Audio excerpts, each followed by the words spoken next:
ଅପେକ୍ଷାର ଅନ୍ତ ଘଟାଇ ସୁଭଦ୍ରା ଯୋଜନାର ପଞ୍ଚମ କିସ୍ତି ଟଙ୍କା ବ୍ୟାଙ୍କ ଆକାଉଣ୍ଟକୁ ଆସିବା ଆରମ୍ଭ ହୋଇଯାଇଛି। କେଉଁ ହିତାଧିକାରୀମାନଙ୍କର ବ୍ୟାଙ୍କ ଖାତାକୁ ଟଙ୍କା ଆସିଲା, କେଉଁ ହିତାଧିକାରୀମାନଙ୍କର ବ୍ୟାଙ୍କ ଖାତାକୁ ଟଙ୍କା ଆସିନାହିଁ। ଯଦି ଆପଣମାନଙ୍କର ବ୍ୟାଙ୍କକୁ ଟଙ୍କା ଆସିନାହିଁ ତାହେଲେ ଆପଣମାନଙ୍କୁ କେତେବେଳେ ସୁଭଦ୍ରା ଯୋଜନାର ପଞ୍ଚମ କିସ୍ତି ଟଙ୍କା ଆପଣଙ୍କ ବ୍ୟାଙ୍କ ଖାତାକୁ ଆସିବ, ଏ ବିଷୟରେ ମୁଁ ଆପଣମାନଙ୍କୁ ବିସ୍ତାର ଭାବରେ ଏହି ଭିଡ଼ିଓ ମାଧ୍ୟମରେ ଜଣାଇବି, ଯାହାଫଳରେ ଆପଣମାନେ ସହଜରେ ବୁଝିପାରିବେ। ଯେହେତୁ ଆପଣ ଠିକ୍ ଚ୍ୟାନେଲ ଦେଖୁଛନ୍ତି, ଠିକ୍ ଖବରଟି ଆପଣମାନେ ଆଗୁତୁରା ପାଇପାରିବେ। ତ ମୁଁ ଆପଣମାନଙ୍କୁ ପୂର୍ବ ଭିଡ଼ିଓରେ ଜଣାଇଛି ଯେ କେନ୍ଦ୍ର ସରକାରଙ୍କର ଯୋଜନା ହେଉ କିମ୍ବା ଆପଣମାନଙ୍କର ରାଜ୍ୟ ସରକାରଙ୍କ ତରଫରୁ ଯୋଜନା ହେଉ, ସବୁ ଯୋଜନା ଗୁଡ଼ିକର ଯେଉଁ କିସ୍ତି ଟଙ୍କା ଡିବିଟି ମାଧ୍ୟମରେ ହିତାଧିକାରୀମାନଙ୍କ ବ୍ୟାଙ୍କ ଖାତାକୁ ପଠାଯାଉଛି। ଏଇ ଯେଉଁ ସୁଭଦ୍ରା ଟଙ୍କା ହିତାଧିକାରୀମାନଙ୍କୁ ଡିବିଟି ମାଧ୍ୟମରେ 5,000 ଟଙ୍କା ଲେଖାଏଁ ରାଜ୍ୟ ସରକାର ଆଜି ପଠାଇଛନ୍ତି।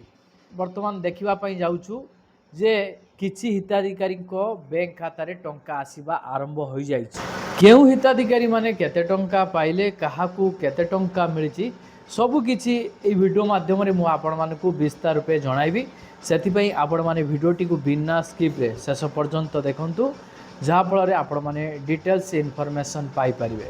ଭିଡ଼ିଓଟିକୁ ଆରମ୍ଭ କରିବା ପୂର୍ବରୁ ଆପଣ ସମସ୍ତଙ୍କୁ କହି ରଖିବି, ଯେଉଁମାନେ ଏପର୍ଯ୍ୟନ୍ତ ଚ୍ୟାନେଲରେ ଭିଡ଼ିଓଟିକୁ ଦେଖୁଛନ୍ତି ଚ୍ୟାନେଲକୁ ସବସ୍କ୍ରାଇବ୍ କରିନାହାନ୍ତି ତ ସେମାନଙ୍କୁ କହି ରଖିବି ସେମାନେ ଚ୍ୟାନେଲଟିକୁ ସବସ୍କ୍ରାଇବ୍ କରିଦିଅନ୍ତୁ, ଭିଡ଼ିଓକୁ ଗୋଟେ ଲାଇକ୍ କରିଦିଅନ୍ତୁ। ଆପଣଙ୍କର ଗୋଟିଏ ସବସ୍କ୍ରାଇବ୍ ଆମମାନଙ୍କୁ ପ୍ରେରଣା ଦିଏ ନୂଆ ନୂଆ ଭିଡ଼ିଓ କରିବା ପାଇଁ, ଯାହାଫଳରେ ଆପଣମାନେ ସର୍ବପ୍ରଥମେ ହିଁ ନୂଆ ନୂଆ ଅପଡ଼େଟ୍ ଗୁଡ଼ିକ ଏହି ଚ୍ୟାନେଲରୁ ହିଁ ପାଇପାରିବେ।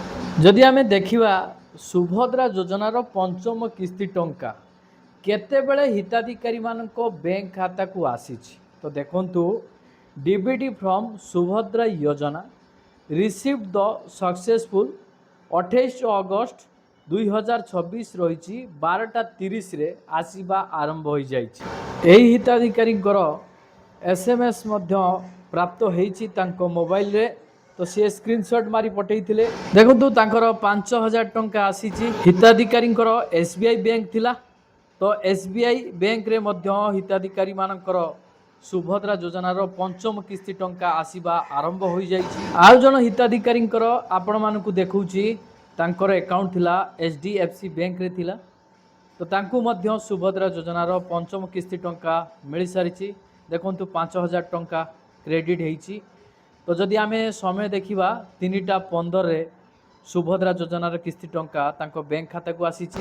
ଆଉ ଜଣେ ହିତାଧିକାରୀଙ୍କର ଦେଖିବା ପାଇଁ ମୁଁ ଚାହିଁବି, ତାଙ୍କୁ ମଧ୍ୟ ସୁଭଦ୍ରା ଯୋଜନାର ପଞ୍ଚମ କିସ୍ତି ଟଙ୍କା ମିଳିସାରିଛି। ଦେଖନ୍ତୁ 5,000 ଟଙ୍କା କ୍ରେଡ଼ିଟେଡ଼ ହେଇଛି, ତ 3:15ରେ କ୍ରେଡ଼ିଟେଡ଼ ହେଇଛି। ଆଉ ଜଣେ ହିତାଧିକାରୀଙ୍କର ମୁଁ ଦେଖିବା ପାଇଁ ଚାହିଁବି, ତାଙ୍କର ମଧ୍ୟ 5,000 ଟଙ୍କା କ୍ରେଡ଼ିଟେଡ଼ ହେଇଛି PNB ଆକାଉଣ୍ଟରେ। ସମୟ ଯଦି ଦେଖିବା 4:05 ତାଙ୍କ ବ୍ୟାଙ୍କ ଆକାଉଣ୍ଟରେ କ୍ରେଡ଼ିଟେଡ଼ ହେଇଛି।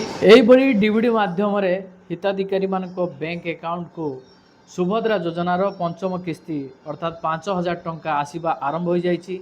ଯଦି ଆପଣମାନଙ୍କର ଏପର୍ଯ୍ୟନ୍ତ ସୁଭଦ୍ରା ଯୋଜନାର ପଞ୍ଚମ କିସ୍ତି ଅର୍ଥାତ୍ 5,000 ଟଙ୍କା ଆପଣଙ୍କ ବ୍ୟାଙ୍କ ଖାତାକୁ ଆସିନାହିଁ, ଆପଣମାନେ ବ୍ୟସ୍ତ ବିବ୍ରତ ଜମା ବି ହୁଅନ୍ତୁନି, କାରଣ ଡିବିଟି ମାଧ୍ୟମରେ ରାଜ୍ୟ ସରକାର ପ୍ରତ୍ୟେକ ହିତାଧିକାରୀମାନଙ୍କ ବ୍ୟାଙ୍କ ଆକାଉଣ୍ଟକୁ ପଠାଉଛନ୍ତି। ତ କେଉଁ ବ୍ୟାଙ୍କରେ ସର୍ଭର ଡାଉନ୍ ଥାଏ, କେଉଁ ବ୍ୟାଙ୍କରେ ସର୍ଭର ଠିକ୍ଠାକ୍ ଯୋଗୁଁ କିସ୍ତି ଟଙ୍କା ପହଞ୍ଚି ଯାଉଛି, କିନ୍ତୁ ହୁଏତ ଆପଣମାନଙ୍କର ସମୟ ଲେଟ୍ ଲାଗିପାରେ। ଆପଣମାନଙ୍କର ରାତି ସୁଦ୍ଧା ଆପଣ ଅପେକ୍ଷା କରନ୍ତୁ, ଆପଣମାନଙ୍କୁ ସୁଭଦ୍ରା ଯୋଜନାର ପଞ୍ଚମ କିସ୍ତି ଟଙ୍କା ଆସିଯିବ। ଯଦି ଆପଣମାନଙ୍କର ସୁଭଦ୍ରା ଯୋଜନାର ପଞ୍ଚମ କିସ୍ତି ଟଙ୍କା ଆଜି ଆସୁନାହିଁ ତ କାଲି ଆପଣମାନଙ୍କୁ ନିଶ୍ଚୟ ମିଳିବ। ମୁଁ ଆପଣମାନଙ୍କୁ ପୂର୍ବ ଭିଡ଼ିଓରେ ଜଣାଇଥିଲି ସୁଭଦ୍ରା ଯୋଜନାର ପଞ୍ଚମ କିସ୍ତି ଟଙ୍କା 5,000 ଟଙ୍କା 12:30 ସୁଦ୍ଧା ଆସିବା ଆରମ୍ଭ ହୋଇଯିବ।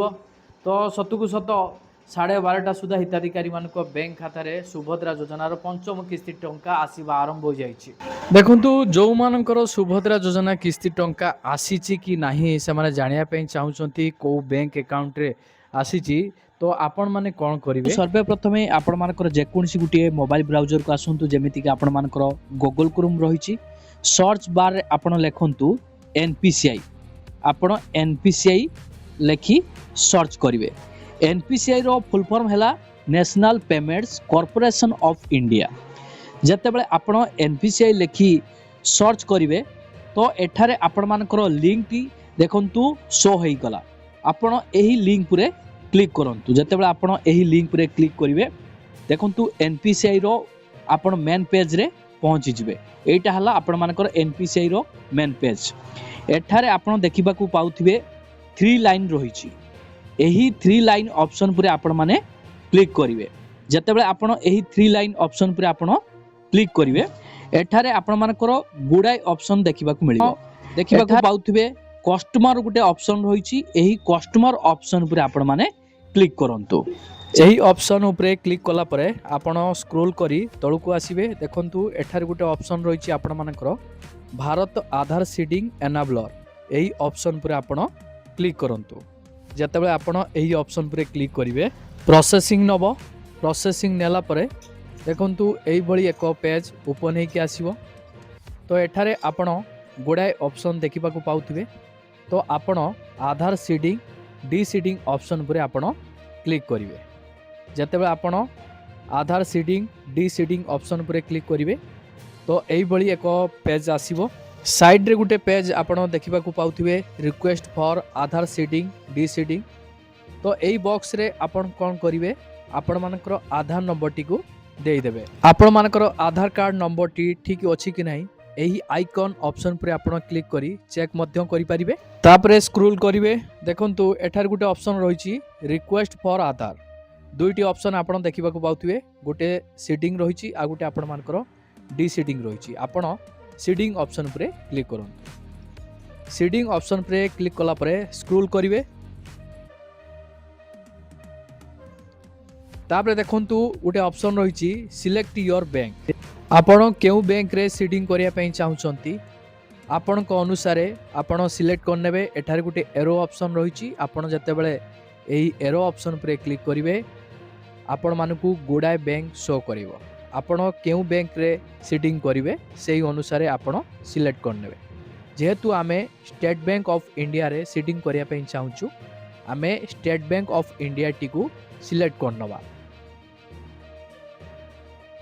सिलेक्ट कला परे आपण कोन करिवे स्क्रॉल करी तळकू आसीबे देखंतु एठारे रहिछि सीडिंग टाइप एही ऑप्शन गुडी को आपण माने बुझिबा निहाती दरकार प्रथम ऑप्शन टी आपण मानकर रहिछि फ्रेश सीडिंग ऑप्शन पुरे जतेबेले आपण क्लिक करिवे तो केउ माने फ्रेश सीडिंग ऑप्शन पुरे क्लिक करिवे जो माने नुवा करी सीडिंग करिया पई चाहुचंती कोनोसी सीडिंग नाही तांको बैंक अकाउंट रे सेही हिताधिकारी माने फ्रेश सीडिंग ऑप्शन पर क्लिक करी तांकर डीबीटी को एक्टिव करि परिबे अर्थात सीडिंग करि परिबे देखंतु एठार गुटे ऑप्शन रहिछि आधार मैपिंग स्टेटस एही ऑप्शन पर क्लिक करी आपण मानकर आधार नंबर देबे आधार नंबर रे जो मोबाइल नंबर टी संयोग रहिछि से मोबाइल नंबर को गोटे ओटीपी जिवो ओटीपी देला परे आपण जानि परिबे जे को बैंक रे आपण मानकर डीबीटी एक्टिव रहिछि सेही बैंक को आपण मानकर सुभद्रा योजना रो पंचम किस्ती टंका आसीछि।